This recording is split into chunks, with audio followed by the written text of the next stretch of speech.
I sat at my classroom desk grading third-grade spelling tests when my phone buzzed. I almost ignored it. Unknown numbers at 4 in the afternoon usually meant robocalls or parents who somehow got my personal line. But something made me pick up. Good afternoon. Am I speaking with Elena Whitfield? A woman's voice, professional, measured, the kind of tone that made your posture straighten without thinking. Yes, that's me. My name is Catherine from the law office of Robert Ashford here in Nashville. I'm calling regarding the estate of your uncle, Mr. Thomas Whitfield. Mr. Ashford needs to meet with you at your earliest convenience. Could you come in tomorrow morning? I felt the air leave my lungs. My Uncle Thomas. I hadn't heard that name spoken out loud in years. He disappeared from my life when I was 14, after a falling out with my father that nobody ever fully explained. One Thanksgiving he was there, laughing too loud and sneaking me extra pie.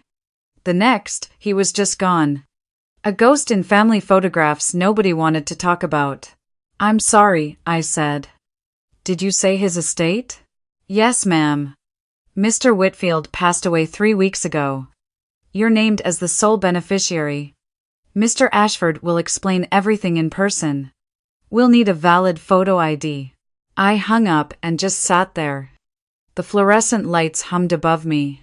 A paper airplane one of my students had thrown earlier sat crumpled on the floor near my feet.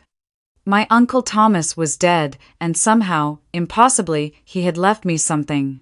I drove home on autopilot, barely registering the familiar stretch of highway that cut through East Nashville. The dogwoods were blooming along the road, white and pink against the gray April sky, but I couldn't see any of it. All I could see was my uncle's face the last time I saw him, standing in our driveway with a duffel bag, my father shouting something from the porch that I was too young to understand. My mother pulling me inside by the wrist, telling me not to watch. That night I barely slept. My husband Marcus was already in bed when I got home, scrolling through his phone. He didn't ask why I was late. He rarely did anymore. His mother Diane had been staying with us for the past 8 months, ever since she claimed her condo had a mold problem that needed remediation. 8 months.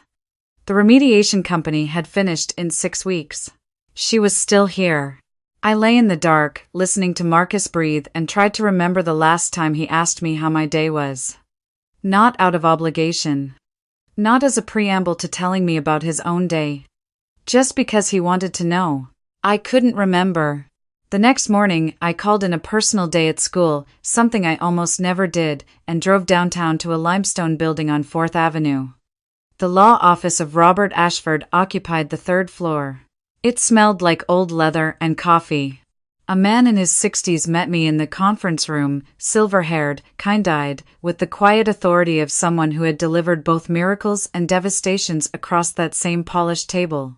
Elena, he said, shaking my hand. Thank you for coming so quickly. I know this must be confusing. Confused doesn't begin to cover it, I said. I haven't spoken to my uncle in over 20 years. Mr. Ashford nodded as if he already knew that. He probably did. He opened a thick folder and began laying documents in front of me, one by one, like cards in a game I didn't know the rules to. Your Uncle Thomas owned a 40-acre property outside of Leiper's Fork. A farmhouse, a barn, and about 12 acres of fenced pasture. The rest is woods and creek land. It's fully paid off. I stared at the deed. The paper felt impossibly heavy. He also owned an antique store on Main Street in Franklin. Whitfield & Co. It's been operating for 22 years. He had a manager running it the last few years when his health declined. The business is profitable and debt-free. I opened my mouth, but nothing came out. And finally, Mr. Ashford said, sliding one last document toward me, a brokerage account. Your uncle was a disciplined investor. The current balance is just over $940,000. The room tilted. I gripped the edge of the table and forced myself to breathe. My Uncle Thomas. The man my father called a drifter. The man my mother said never amounted to anything. The man who vanished from our lives like smoke. He had built all of this, quietly, stubbornly, alone. There's one more thing, Mr. Ashford said. He reached into the folder and pulled out a USB drive, small and black, with a piece of masking tape on it. My name was written on the tape in handwriting I didn't recognize, but somehow felt familiar. He recorded this for you about a month before he passed. He asked that you watch it privately. I took the USB drive. It weighed almost nothing. It felt like it weighed the world. I should also tell you something, Mr. Ashford added carefully. About 2 weeks ago, before I was able to reach you, someone else contacted our office asking about Thomas's estate. A man named Marcus Whitfield. He said he was Thomas's nephew by marriage and wanted to know if there was a will. My stomach dropped. What did you tell him? Nothing. We don't disclose estate information to anyone other than the named beneficiary. But I thought you should know. I drove home in a daze, the USB drive in my coat pocket like a coal. Marcus had already been asking questions. He had gone behind my back and called the lawyer before I even knew my uncle was dead. Before anyone told me. Before I had a chance to grieve or process or understand. How did he even know Thomas had passed? The answer came to me slowly, then all at once. Diane. Marcus's mother. She still had connections to the extended Whitfield side through old church circles, people who would have heard about a death, people who would have mentioned property. Diane, who always seemed to know things she shouldn't. Diane, who had moved into our spare bedroom 8 months ago and never left. That evening, after Marcus went to the gym and Diane settled into her nightly routine of watching true crime shows at full volume, I locked the bathroom door, put in my earbuds, and plugged the USB drive into my laptop. My uncle's face filled the screen. He was thinner than I remembered, his hair entirely white, but his eyes were the same, bright, a little mischievous, carrying that warmth I used to feel when he'd pick me up and spin me around as a kid. Hey, Lena, he said, using the nickname nobody had called me since childhood. If you're watching this, then I'm gone, and I'm sorry I didn't reach out sooner. I should have. I wanted to, more times than you'll ever know. He paused, rubbing his jaw the way I remembered him doing when he was thinking hard about something. I've been keeping an eye on you. Not in a creepy way. He laughed, then coughed. Your friend Sarah from college, she and I stayed in touch. She'd send me updates, pictures from your social media, that kind of thing. I know about your teaching, I know about your students. I know you married a man named Marcus. His expression shifted. The warmth was still there, but something harder moved beneath it. Lena, I'm going to say something you might not want to hear. But I'm dead, so I figure I've earned the right to be blunt. Another cough. Sarah told me things that worried me. How you stopped painting. How you quit the community theater group you loved. How you never go anywhere alone anymore. How his mother moved in and you just accepted it, even though it was supposed to be temporary. My throat tightened.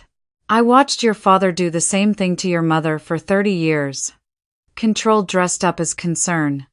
Criticism dressed up as advice. I tried to tell her once, and that's why your father threw me out. He said I was poisoning his family. Your mother chose to stay. I've spent 20 years wondering if I could have done more. He leaned closer to the camera. I'm leaving you everything I have. Not because I think money solves problems, but because money gives you options. And options give you freedom. You deserve the chance to choose, Lena. Really choose. Not the version of choosing where you pick between what he wants and what he'll tolerate. He was quiet for a moment. Outside the bathroom door, I could hear the television blaring, some narrator describing blood spatter patterns. One more thing, my uncle said. Be careful who you tell, watch the people around you. See how they act when they think something is at stake. That will show you who they really are. The video ended. I sat on the edge of the bathtub, earbuds still in, staring at the black screen. Tears ran down my face, but I didn't wipe them. I let them fall. I let myself feel it, the grief for an uncle I lost too soon and too long ago, the shame of recognizing every single thing he described, the slow, spreading clarity that what I had called my marriage was something else entirely. I didn't sleep that night either. But this time, it wasn't confusion keeping me awake, it was memory. 9 years of memories, reshaping themselves under a light I had always been too afraid to turn on. I remembered the first year with Marcus. How he'd been attentive, curious, always asking about my day, my art, my dreams. When his mother first came to visit for a week that summer, I'd welcomed her. She was polished, opinionated, the kind of woman who walked into a room and rearranged it to her liking, but I told myself that was just confidence. The week became 2. Then, a month. Then Diane found a reason to stay longer, and Marcus found a reason to agree. "She's my mother," he said when I gently suggested it was time. "She doesn't have anyone else." "Why are you being like this?" That phrase. "Why are you being like this?" It became the wall I ran into every time I tried to push back. "Why are you being like this when I said I didn't want Diane rearranging our kitchen? Why are you being like this when I asked Marcus to take my side just once during dinner conversations where Diane corrected everything I said, my cooking, my grammar, my career choice, my hair? Why are you being like this when I suggested we needed boundaries?" Over the years, I stopped suggesting, I stopped painting because Diane said the supplies made the house smell. I stopped doing community theater because Marcus said the rehearsal schedule was selfish when his mother needed company in the evenings. I stopped seeing certain friends because Diane called them a bad influence. I stopped wearing the clothes I liked because Diane would look me up and down and say, "That's a choice," with a smile that meant it wasn't a compliment. I became smaller, quieter, more agreeable. And the worst part was I didn't even notice it happening. It was like gaining weight, 1 pound at a time, until one day you don't recognize the person in the mirror. My uncle had seen it from a distance, he had seen it from photographs and secondhand stories. He had recognized the pattern because he'd watched it destroy his own sister, my mother. And he had spent his final months making sure I had a way out.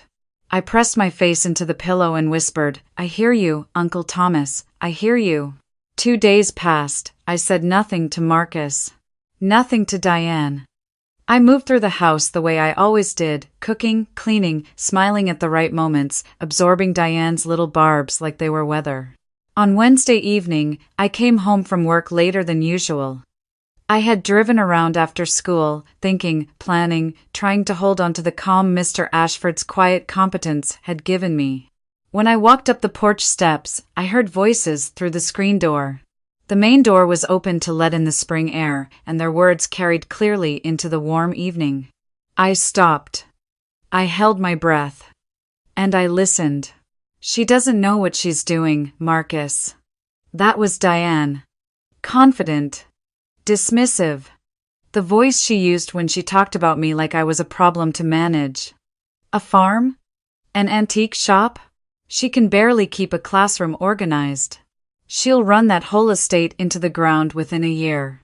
Marcus sighed, "That's why we need to move fast. Get her to liquidate everything. Sell the farm, sell the store, cash out the investments. If she puts it all in a joint account, we're set. And if she doesn't? She will.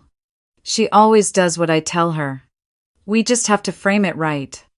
Tell her it's for our future. Tell her we can finally buy a real house, start a family. She's been wanting kids for years. Dangle that, and she'll hand over everything." My knees nearly buckled. I pressed my hand against the porch railing to keep myself upright. Diane laughed. Low, satisfied. "And once the money's liquid and in the joint account? I file. Clean split.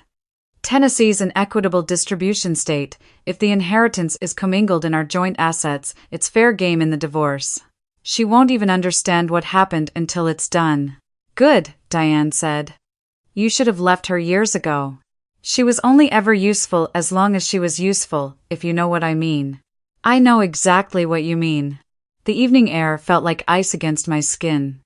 Crickets chirped somewhere in the yard, oblivious. The scent of jasmine drifted from the neighbor's fence, sweet and sickening. I pulled my phone from my bag with trembling hands. I opened the voice recorder, I pressed record. And I held the phone near the screen door, my hand shaking so badly I had to steady it with the other. "The key," Marcus was saying, "is making sure she doesn't talk to that lawyer again without me there. I need to be in the room. I need to steer the conversation. Tell her you want to support her, Diane said. Tell her she shouldn't face this alone. She'll melt. She always melts when you pretend to care. When you pretend to care. I stood there for another 2 minutes. Maybe 3. Long enough to capture every word I needed. Then I ended the recording, slipped the phone into my pocket, and walked silently back to my car. I sat in the driver's seat with the engine off, staring at the house I had called home for 7 years. The porch light was on, the windows glowed warm.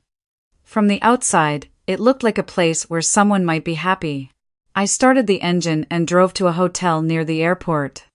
I checked in with cash. I sat on the stiff hotel bed and called Mr. Ashford's emergency line. I need help, I said. And I need it now. The next morning, I sat in Mr. Ashford's conference room for the second time in a week. This time, I didn't feel confused. I felt something colder, clearer. I played the recording. Marcus's voice filled the room, every word calculated, every sentence a blueprint for theft dressed up as family planning. Diane's voice followed, cruel and casual, like she was discussing a home renovation instead of the dismantling of my life. Mr. Ashford listened without moving. When the recording ended, he folded his hands and looked at me with an expression I can only describe as controlled fury. You did exactly the right thing coming to me, he said. Now let me tell you where you stand legally. He explained that under Tennessee law, inherited assets are separate property, they belong solely to the person who inherited them. Marcus had zero claim to the farm, the store, or the investments, as long as I kept them separate. The moment I deposited anything into a joint account or put his name on a deed, it became marital property. That was exactly what they were counting on. Here's what we do, Mr. Ashford said, writing on a legal pad in sharp, precise strokes. 1. Open a new bank account at a bank Marcus has never used, put it in your name only. 2. Rent a safe deposit box for all original documents, the deeds, the brokerage statements, the USB drive. 3. Do not change your behavior at home. No confrontations, no hints. Let them believe their plan is working. 4. I'm going to refer you to a family law attorney, Patricia Vega. She handles divorces involving hidden assets and financial coercion. She's the best in Nashville. 5. Start quietly moving your personal belongings to the farmhouse, a little at a time, nothing they'd notice. I wrote everything down. My hand was steady now. Fear had burned off somewhere between the hotel bed and this conference room, replaced by something I hadn't felt in years. Purpose. This is your exit strategy, Mr. Ashford said. You leave on your timeline. Not theirs. For the next 2 weeks, I played the part they expected me to play. I came home from work at the usual time. I cooked dinner. I smiled when Diane criticized my pot roast. I nodded when Marcus talked about our future and building something together, words that now landed like punches I had learned to absorb without flinching. They started their performance almost immediately. Marcus brought me flowers for the first time in 3 years. He suggested we go to dinner, just the two of us. He held my hand across the table at a restaurant we couldn't afford on his salary, a fact I only now found ironic.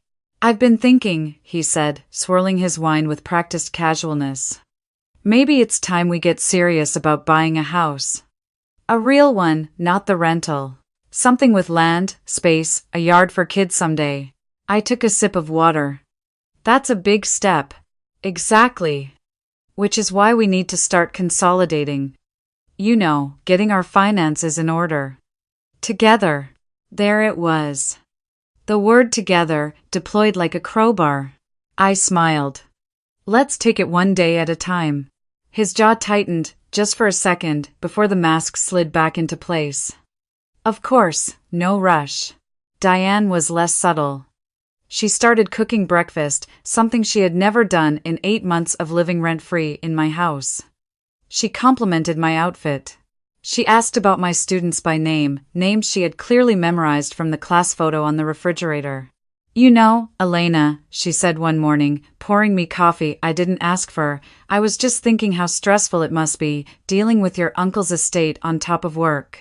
All those legal documents, property management, financial decisions, That's a lot for one person. It is, I agreed. You shouldn't have to handle it alone. Marcus is good with money. He could help you sort through everything, make sure you're not getting taken advantage of. Marcus, good with money. The same Marcus who had $23,000 in gambling debts he thought I didn't know about. The same Marcus whose late nights at the office sometimes smelled like the poker room at that bar on Broadway. I had found the credit card statements 2 months ago, tucked inside a boot in his closet. I had photographed every page and sent them to Patricia Vega. That's sweet of you to suggest, I said. I'll think about it. Diane's smile didn't reach her eyes. Neither did mine. Every evening, after they went to bed, I packed a little more. A few shirts folded into my work bag. Jewelry my uncle had left me, small pieces I found catalogued in the farmhouse. The external hard drive with backed up photos and documents. My teaching certificates and diplomas. My mother's recipe box, the one thing I refused to leave behind. I drove out to the farmhouse on a Saturday morning, telling Marcus I had errands. The property was everything the deed promised and more. A white clapboard house with a wraparound porch set back from a gravel road lined with old oaks. The barn needed work, but the house was solid.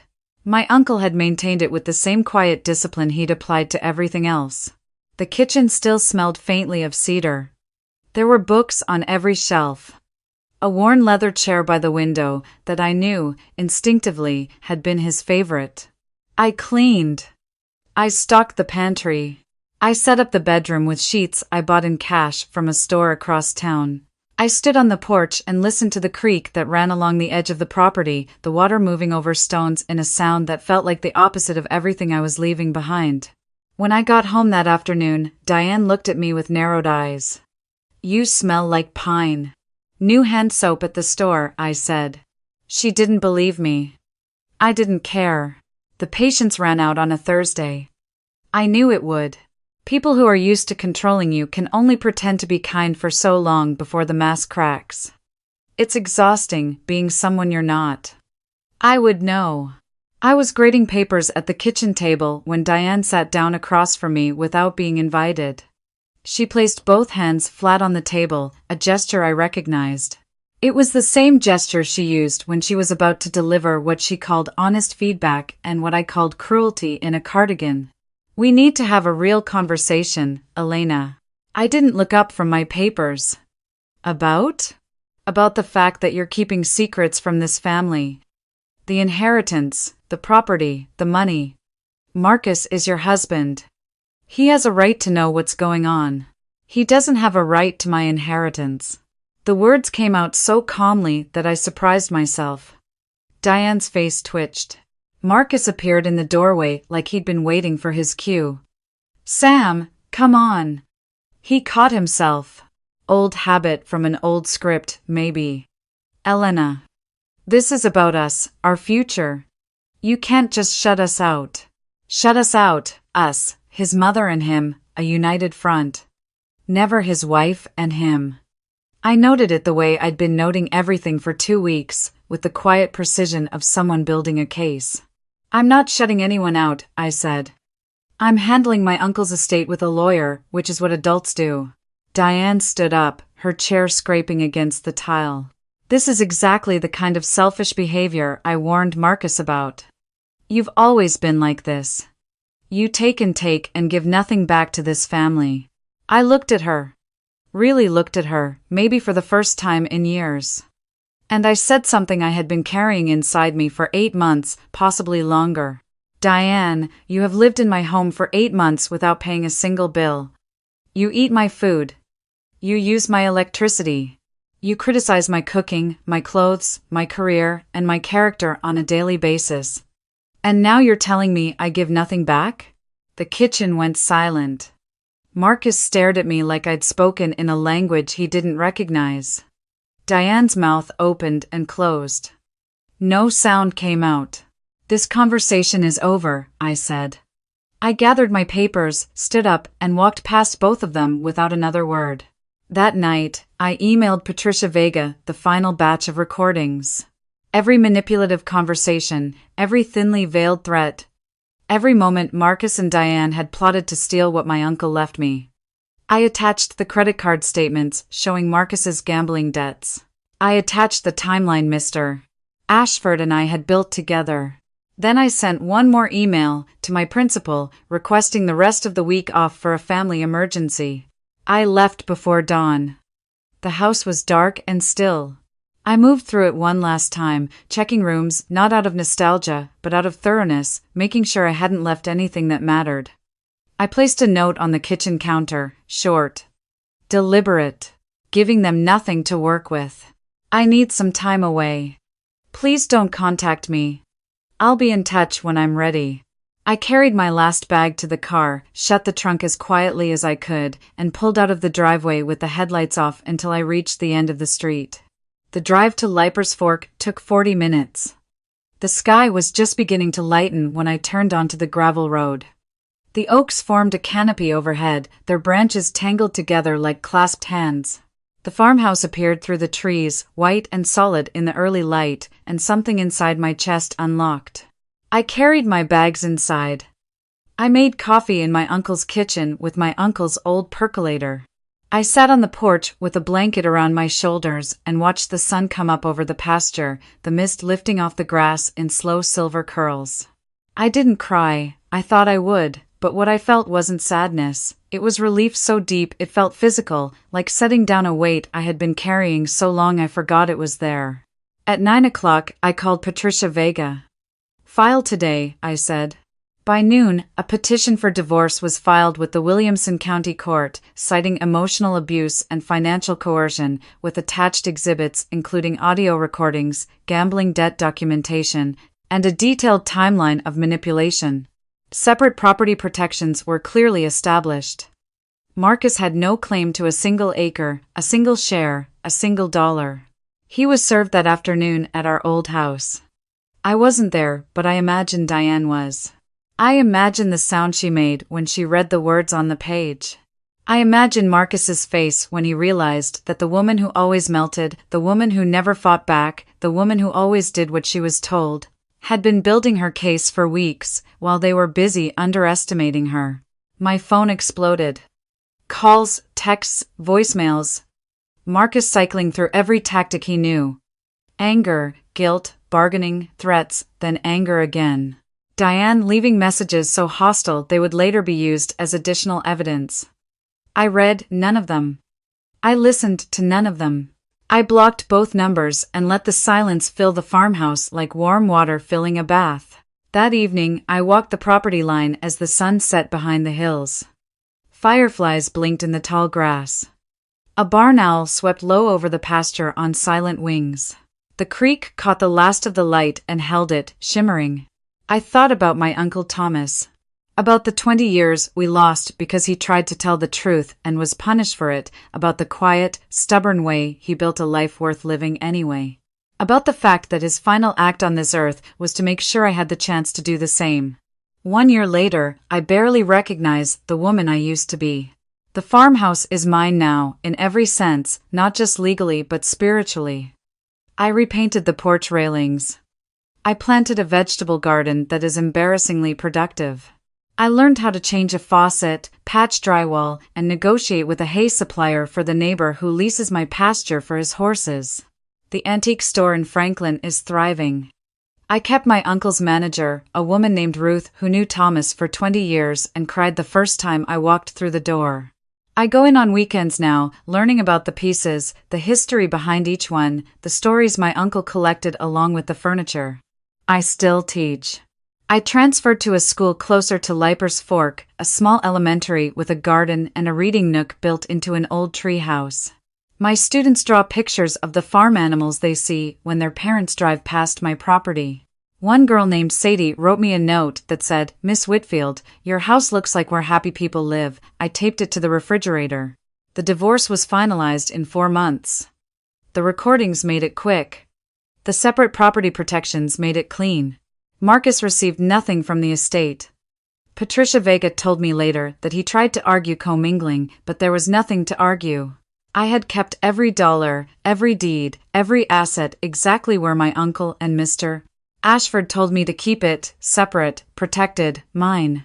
I heard through mutual friends that Marcus moved in with Diane, that his gambling debts caught up with him. That Diane tried to sell her condo and discovered the mold remediation company had filed a lien for unpaid work. The work she told me was finished months ago. I don't know the details. I don't want to. I don't hate them. That surprised me, at first. I expected to carry the anger longer, to let it harden into something permanent. But anger requires energy, and I finally had better things to spend mine on. Some evenings I sit on the porch with a glass of wine and watch the light change over the hills. The sky out here does things I never noticed in Nashville, colors that don't have names, clouds that look like brushstrokes. I started painting again. Watercolors, mostly. Small pieces I hang in the hallway, not because they're good, but because they're mine. Last month, I found a box in the barn that I hadn't opened yet. Inside were letters my uncle had written to me over the years but never sent. Dozens of them. Birthday cards. Notes about books he thought I'd like. A letter he wrote the day I got married, full of hope and worry in equal measure. At the bottom of the box was a photograph. My uncle and me, taken when I was about 6. He was holding me on his shoulders and we were both laughing, mouths wide open, caught in some joke I can't remember. On the back, in his handwriting, it said, "Lena at her loudest, don't ever let anyone turn down the volume." I held that photograph for a long time. Then I framed it and put it on the mantel, right where the morning light hits it first. "Thank you," I whispered, the same way I imagine he would have said it, quietly, without ceremony, trusting that the words would land where they needed to. The fireflies came out early that evening. I watched them from the porch, tiny lights blinking on and off across the dark pasture, each one brief and brilliant. The creek murmured. The oak trees rustled. Somewhere far off, a whippoorwill called once, twice, then fell silent. I closed my eyes and breathed.